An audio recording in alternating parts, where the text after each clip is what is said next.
What's up, everybody? Welcome back to Sequence. I'm your host, Trevor Plouffe, and this episode is brought to you by DraftKings. Today, we have another very special guest, one of my good buddies, one of the best pitchers in baseball at this moment, Lucas Giolito. Lucas, what's up, man? Thanks for the intro, Trev. It's the truth, bro. Got me feeling good. All right. It's the truth, and I'm going to preface this by saying we've known each other for a long time. We used to work out together in the off season, and I mean I've known it's been coming for a long time. But yes, 2019, you flip the switch. 2020, the switch is still on, and I guess let's start there. You're young, you make it to the big leagues. 2018 was kind of like the first full year. Doesn't go as planned. And then what adjustments do you make to come back and have the season like you did in 2019? Yeah, so 18 was my first full season in the big leagues. Before that, I had a tiny bit of time in 16, and I had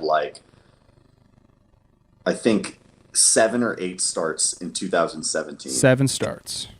7 starts. And in those 7 starts, I actually pitched well. Mm-hmm. But I wasn't striking guys out. I was walking guys, and all of the numbers that I still don't really understand, they were pointing towards hey, this is not sustainable. I didn't really pay attention to that. I didn't really know what was going on. I was just going to keep doing my thing.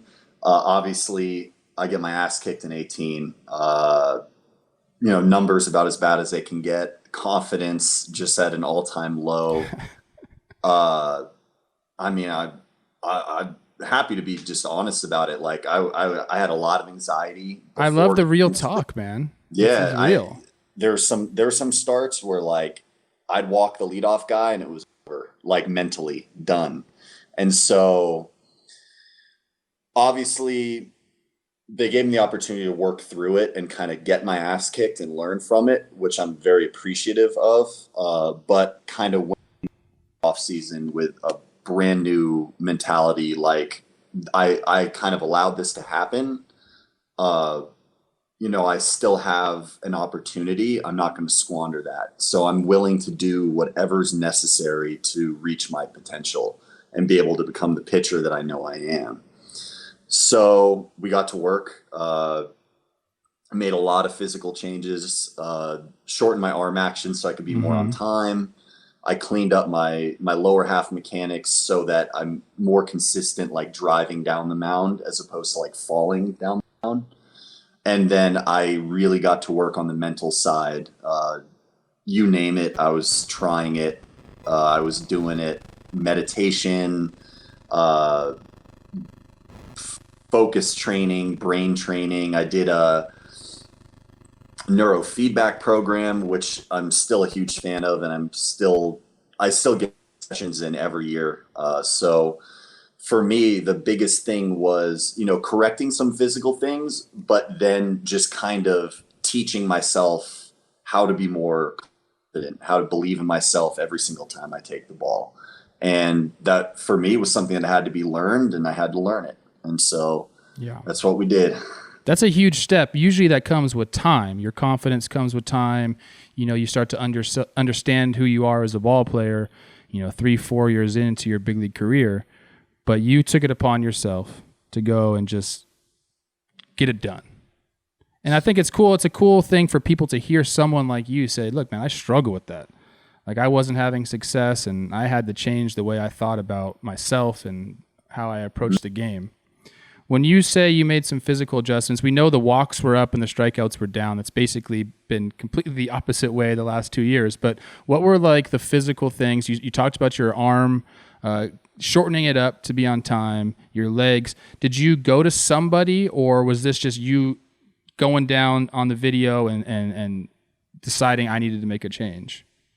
Yeah, it originally started with kind of analyzing video with Coop, our pitching coach, Kurt Hassler, our bullpen coach, kind of breaking things down and seeing hey, when my foot's landing, I'm open, my arm is way back, I'm not going to be able to keep doing this and be able to find success at all.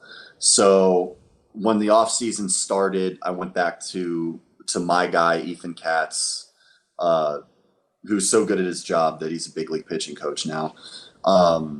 He was me, Max, and Jack's pitching coach in high school. That's amazing.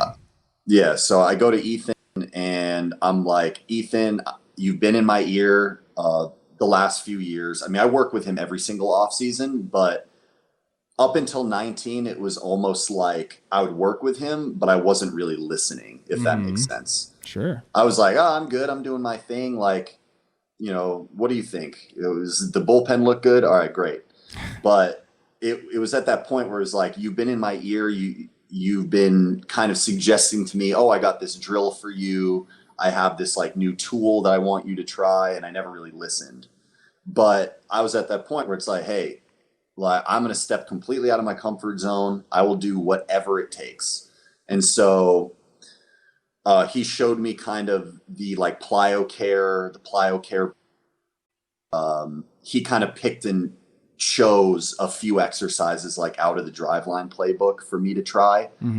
I started on those, and that immediately helped me with shortening up my arm action, because I went from like having a stab and being very long behind my back to much shorter, like keeping it in the pocket, coming more direct up. And that change was made much easier by utilizing those plyo care balls. Basically, like I'd get up against a wall and throw them, and if my arm was long, it would hurt, and if my arm was short, then it wouldn't hurt.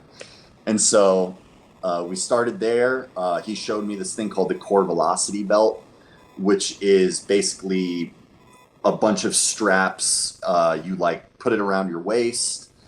You have like resistance cords that come off from different angles, and we started super simple. I'd go through my delivery. He'd pull it in certain directions, and it would kind of like my hips into the go. So you can actually feel like activating your glute, and like, which is something that I've been searching for the feel of, but could never really find. Like, that tool really helped me. And so, I mean, we just started putting it all together, just having a much more like higher level of focus and intensity in my work every day. And then it's to translate. That's one of the questions I love to ask pitchers, because I really don't know much about all this stuff. Is like, what kind of technology has helped you? Because I feel like a lot of the new technology in the game and like the way they use it to develop players really focuses on pitching more so than hitting. So the plyo care really helped you shorten up your arm. Because I mean, I remember you throwing like that, stabbing out, long arm. And like, me that doesn't know pitching as that well, I'm like, dude, that sounds right, because you want to like use your length and do all this stuff. But here you are shortening it up and being able to, I guess, is it more repeatable that way? Yeah, 100%. It's basically like I'm giving myself less time to screw it up. Okay. If that makes sense. Like, when my arm action was very long, if I was lucky, then I would time it up and I'd get to that position I'm supposed to be in and then drive forward. But as soon as I shortened up, I noticed in like the early days of like catch play of like building back up during that off season, I was, throwing 3, 4, 5 days a week. And most of my throws, I was just trying to move my feet and be athletic and throw the ball like a middle infielder. And I noticed early that when I would throw like that, the ball would come out a hell of a lot better than when I was like slow and long and like trying to do all the like pitching style stuff. So I was like, well, I'm just going to keep doing this because this feels good and I can tell the ball's coming out good. And then we kind of just translated it into like actual pitching mechanics, and that's pretty much where I'm at. Is that why you're seeing a lot of guys now kind of like, I don't want to say dumbed down, but their windups are very abbreviated now, and that's just all processed to be repeatable? Yes, my current teammate Dallas Keuchel, he got rid of his windup. He pitches out of the stretch only now.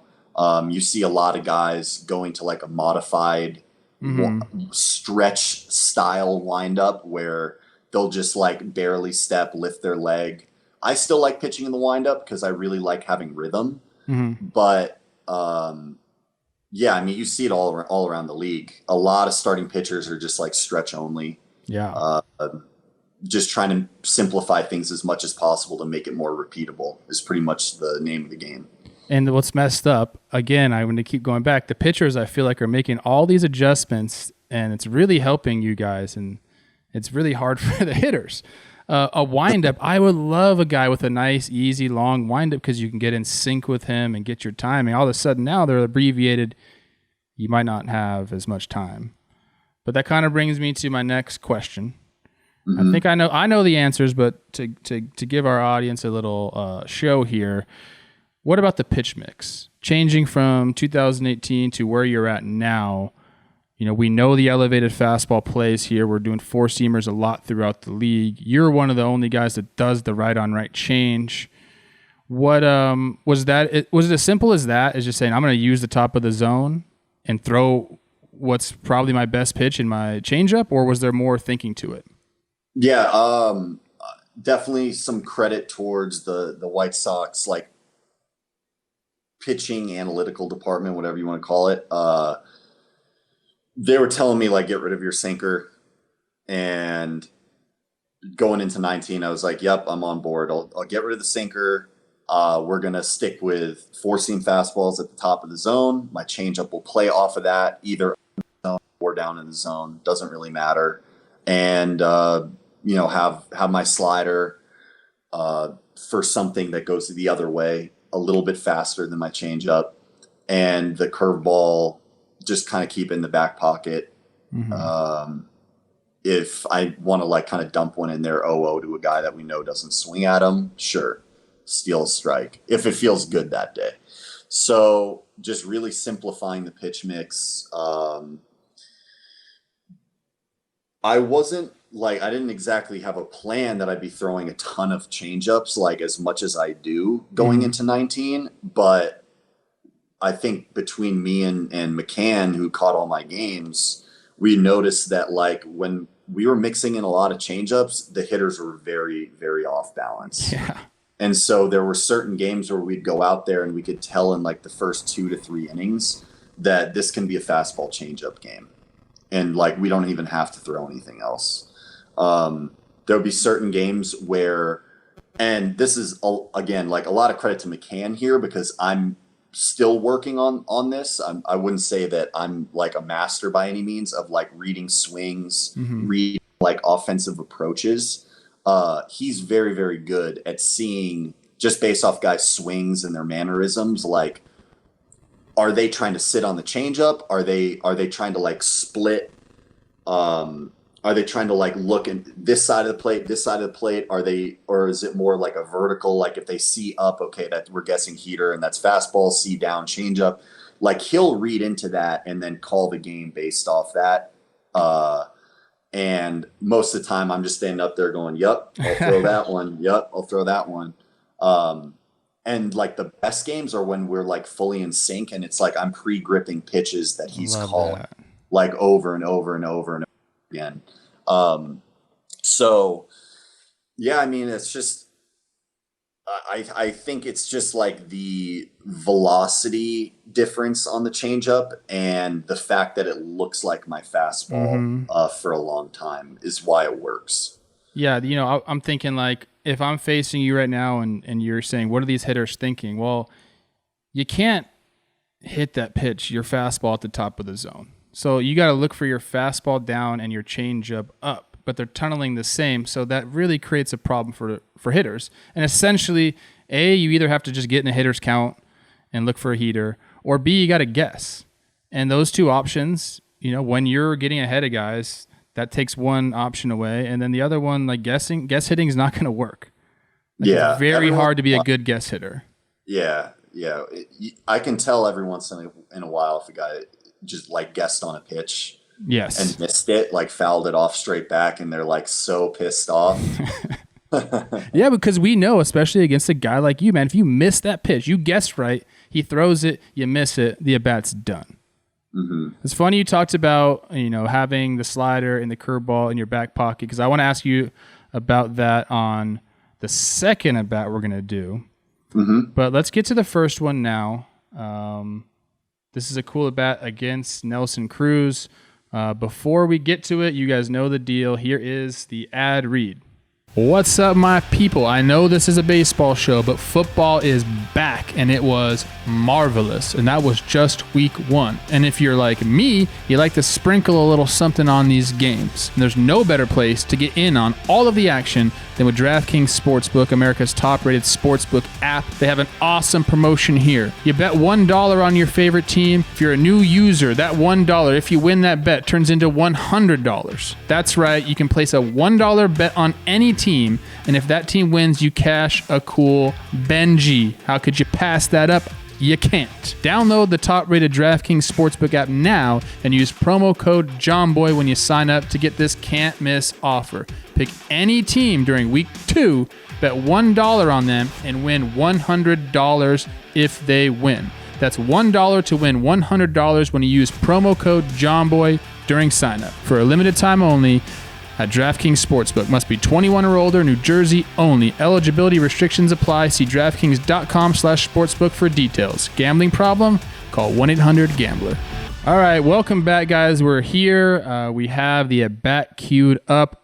Lucas, is there anything that you want to set up here before we start the video? Yeah, so Trev was asking me any particular at-bats you'd like to see on the show. And the first one that popped in my mind was this Nelson Cruz at bat to finish my complete game in August of last year against the Twins.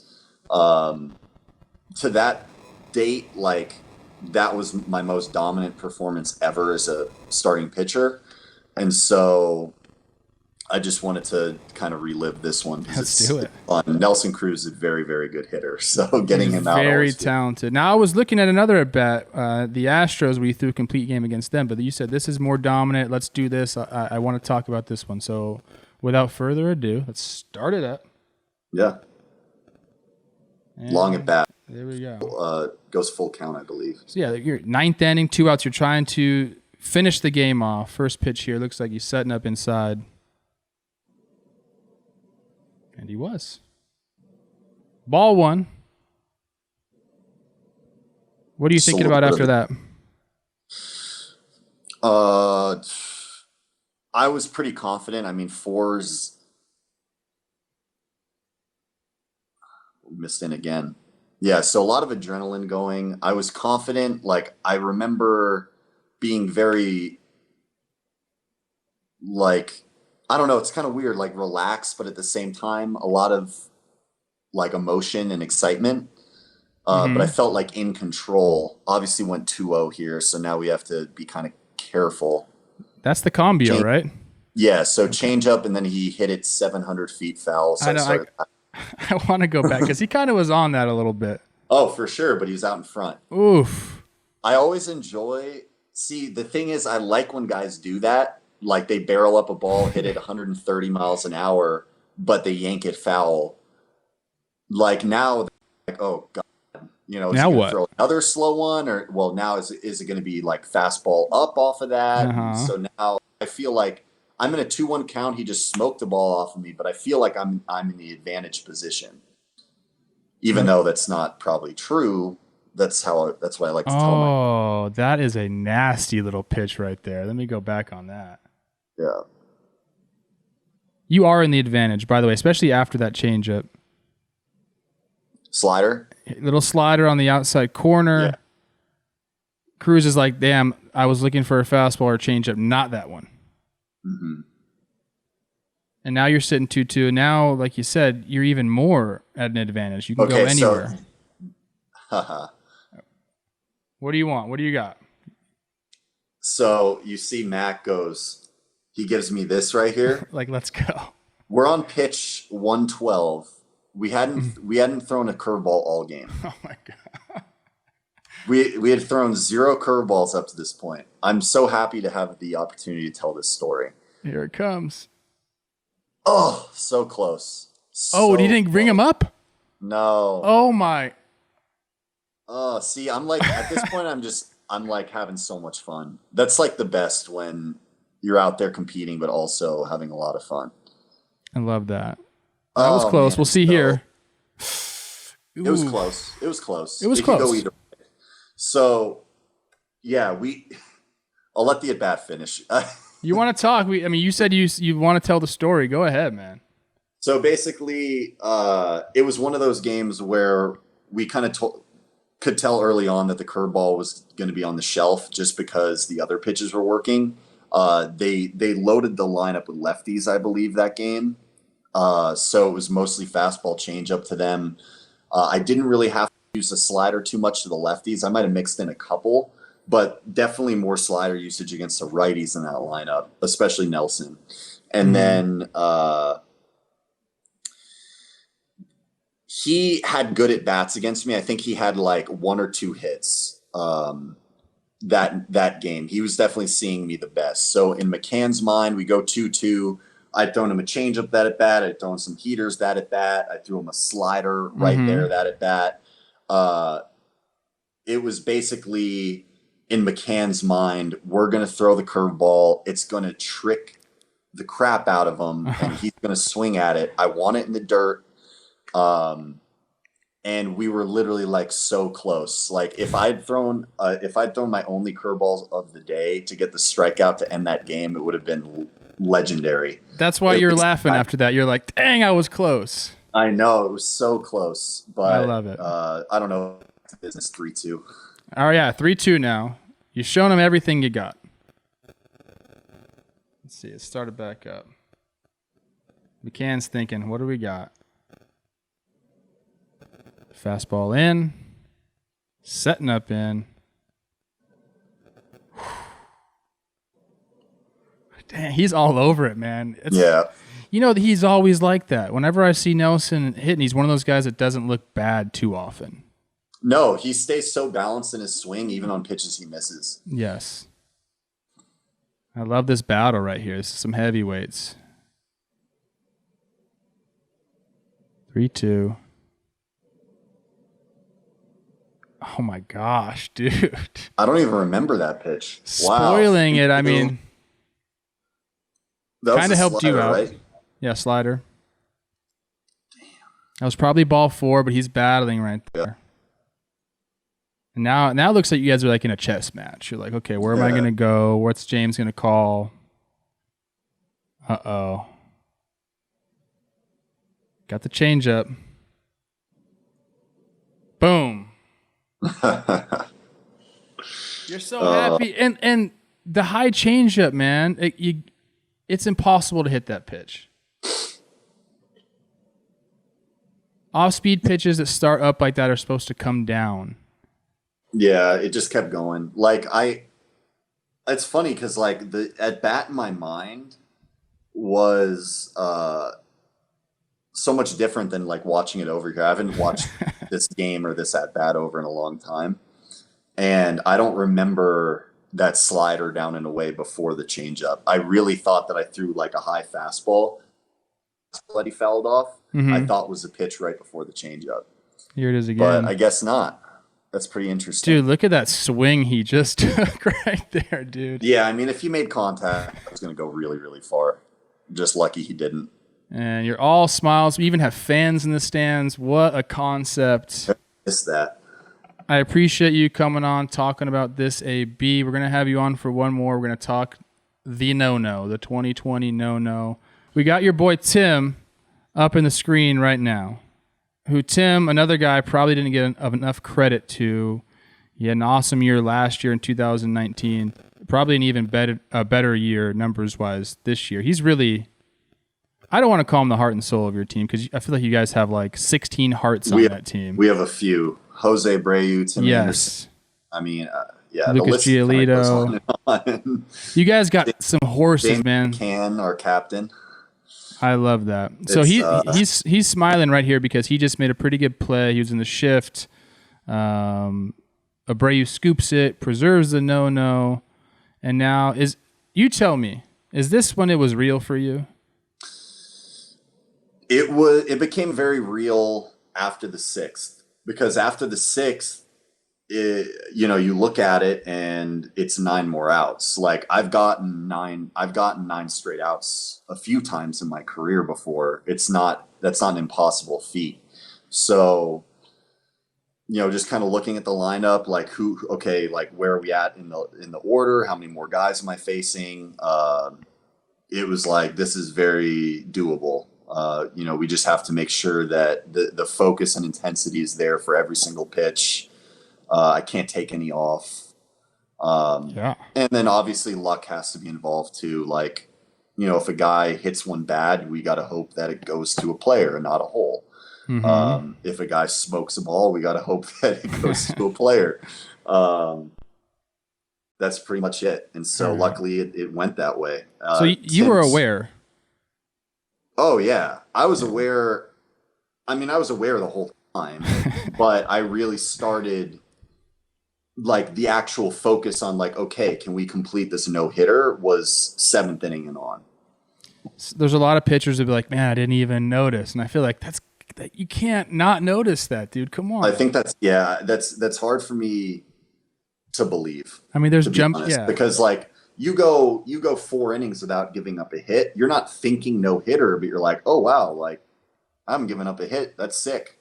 Yeah. You're going to have a good start. Yeah. You go 4 innings, 5 innings, and you still haven't given up a hit. You're like, oh, wow, like this is either like complete game pace or we're at least getting into the 7th inning, and it's a lot of positive thoughts. But yeah, for me, I don't know, pulling off the no-hitter was a lot of fun. I'm sure, man. We see your face. We'll watch it at the end. Did you, last question before we get into it, did you feel good, like warming up? Or you're like, fuck, I feel like I got it today? I wasn't exactly like dotting up in the bullpen, but that's not really me at all. I'm not really like hit the spot kind of guy. So I felt good in the bullpen. Like my mechanics felt good. The ball felt really good coming out. I had a lot of confidence that night. So, it just kind of came together. I love that. Yeah. Like, I mean, when you're doing that, start to feel good. Then, like you said, you get into the 7th inning, get that adrenaline going, all that. But let's show this. This isn't a bat. You see here, top 7, 2 out. Josh Bell's up. Tim just made a good play. He's licking his lips. He's number 2 on my hottest guys in baseball list. I don't know if you knew that. What up? Max Kepler, number 1. Tim Anderson, 2. And then a mix of Charlie Culberson and Dansby Swanson. They're the same person. So they're the same. They're 3. They're number 3. Yeah. That's a solid list right there. No offense, you're not on my top 10. And neither is Jack or Max. I just felt weird including you guys. That's totally fine. I mean, between me, Max, and Jack, Max is like the GQ model. So I know. I think he was the only person who's like, I didn't make your list, man. I'm like, okay, just relax here. It was just a joke. All right, let's start this up. Old Tim Anderson, my guy. Yeah, Josh Bell's up. Spectacular, by the way. And Pito's pick, the Abreu's pick was like a medium hop. It was legit. First pitch, high changeup. That thing is nasty. You can't swing at that pitch, dude. I want to go back and look at that again because it's just. What do you do with this? It's like a knuckleball, dude. Strike 1, top of the zone. That's when I throw it like behind the ball instead of like getting extension.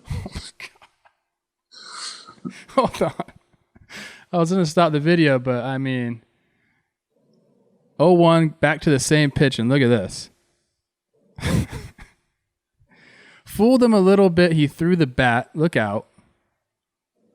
Luckily, nobody's in the stands to get hurt. That's got to feel good as a pitcher. Like either if you break a bat or you have a guy throw the bat like that, or you just like, okay. Yeah, in the dugout. I got a start earlier this year against the Indians, I was facing Jose Ramirez, and he let go of his bat swinging at a changeup and threw it like straight forward, and it came up like almost to the pitcher's mound. And so I was like, all right, am I going to go like badass, like just don't even look at it, make him come out and get the bat? And I'm like, nah, that's not me. I'm just going to hand him the bat. That's really fun. Like, here you go. I made you look really bad, but here's your bat back. Yeah. All right, now you got 0-2. 2 chain zips in a row. Now this for me as a hitter. I looked really bad on 2 pitches, same pitch. I don't want to look bad a third time. Does that enter your mind at all? Like, this guy's thinking I'm going to throw it again. I'm throwing something different, or like, how do pitchers think in this situation?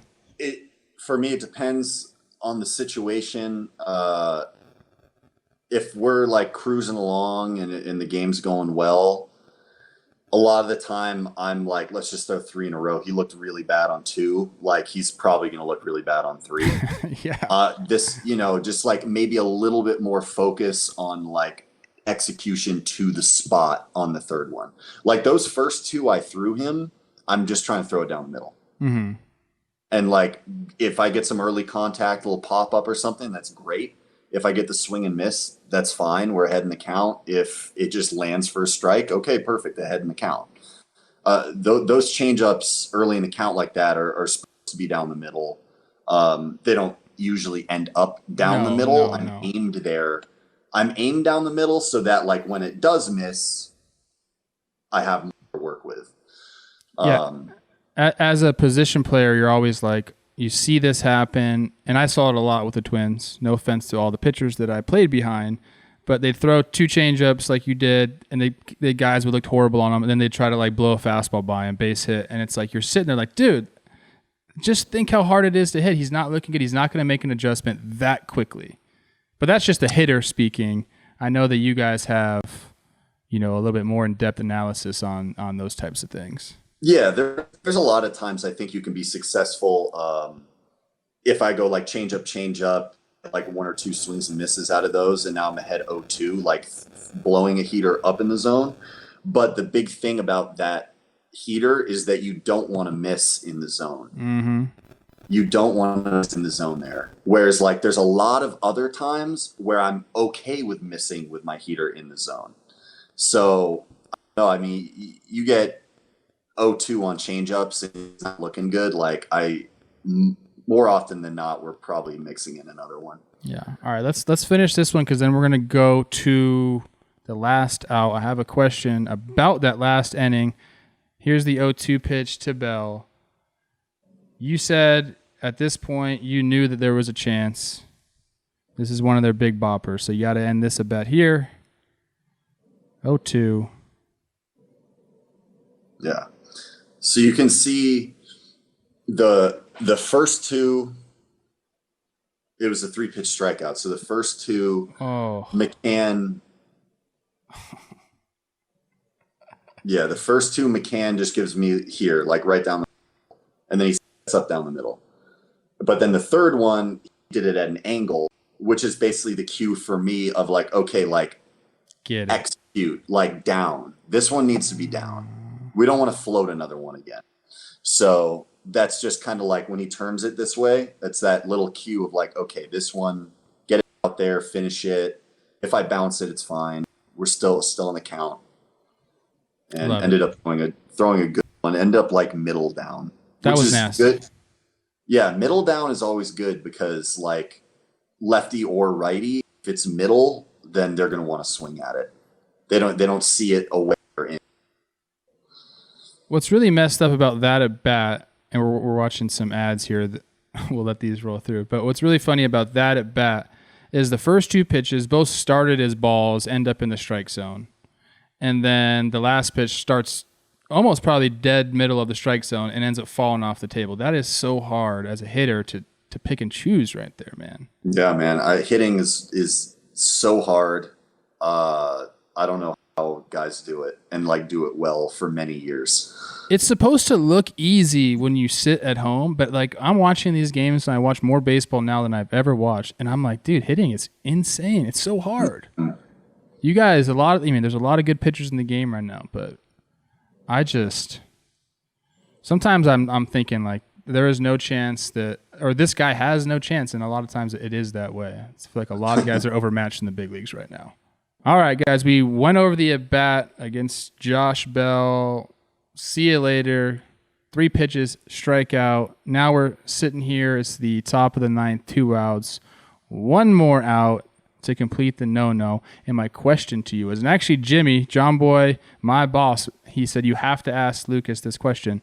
Why all the sliders in the 9th inning this game? You didn't throw barely any, and then all of a sudden it felt like you were just going boom, boom, boom. Is that just like a third time through the order thing, or what was that about? Again, credit to McCann. That wasn't my idea, but the few sliders that we had been throwing in that game were solid. Like, my feel for it was there. We established that I had good feel for it to throw it like to the outer third of the plate consistently. So we knew that was there, but most of the game was fastball changeup and it was working. Mm-hmm. So we just went off that. But then going to the last inning, we were expecting some kind of adjustment facing the top of the lineup again. Well, I guess we weren't. I mean, we faced the first batter again, mm-hmm. But there was a pinch hitter in there that I think that on the report we had like a slider was good pitch to him, so we used that. Ended up hanging one, got a pop up. Then this last bat against Eric Gonzalez started out with sliders, so that's pretty much the reason why. It was just because it was there, and we knew that we'd be able to kind of bust it out to surprise them. In this, in the half inning before, you're sitting in the dugout. Are you and James like, this is our plan for the 9th inning? Or did you just go out there? Yeah, just kind of went out there. We don't do too much like talking or game planning in between innings. What we do is pretty straightforward. So we don't try to overanalyze anything. Sure. Really. All right, let's start this bad boy up. Let's go through it. I want to relive this moment for you. When this was going on, I texted Jack and Max, and I was like, "You guys watching?" And Jack's like, "I didn't want to say anything," and Max was like, "I'm watching," and it was cool to like, just man, I turned it on, had my whole family watching it, and obviously a special moment for you, but we had a great time watching it as well. So let's get through it right here. Gonzalez first pitch. You said a slider's coming. And there it is. Yep. It's a good pitch. Big hack. He wasn't anywhere close to that, man. He wanted to hit a fastball. Hitters get like that sometimes. Just give me the heater. But when you see a swing like that, then you probably just go right back to it. 2 strikes now. You got to be like, okay. And is this the pitch? Yeah, this is the pitch. This is an interesting pitch right here, man. I know, man. I know. You want the fastball up. Look at where his glove is. Oh my gosh. Look at you go. Like, were you like, what was that moment like, man? Off the bat, I was like, I mean, you can tell. I mean, it happens really fast, but you can see that it's barreled, and you can see that it's going that way. I'm like, oh no, that's sliced down the line. It's a double, like 100%. And then I turn my head, and Engel is perfectly positioned and get an amazing jump, and it's like step catch. I'm like, oh my god, like I don't even want to think about that pitch. Like it's good, we did it. All right. But, that's amazing. I mean, reliving it, I at time I'm prone to like pulling that heater that's supposed to be up, like pulling it back down into the zone. Unfortunately, fortunately, it didn't come back to bite me. Unfortunately, Eloy, like someone stepped on his foot and he fell down for a minute, but he ended up being completely fine, hit a home run the next day. I know, he's something different, man. When I watch that guy play, I'm like, this is awesome. Yeah. But I know what you're saying. So you're like, as a pitcher, you don't know, and you're locked in like that. You're not exactly checking where your outfield is playing. No. Yeah. At certain situations, I like to see where the infield is, but I never, ever really pay attention to the outfield shifts. Yeah. That's part of like, I guess a no hitter is luck. Right. And so we got lucky there. So cool, man. Yeah. I mean, next time, if I'm ever in that situation, that fastball is going to the backstop. Or just go back to the slider, dude. Or just keep throwing sliders in the dirt until he swings at one. For real. It's awesome. It was awesome to see. I appreciate you coming on and sharing your thoughts on it. Let's watch it again. The final out here. Awesome angle.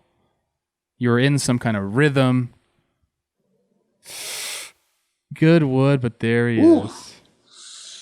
Yeah. And here you're like, James, celebrate with me, bro. Come on, come get me.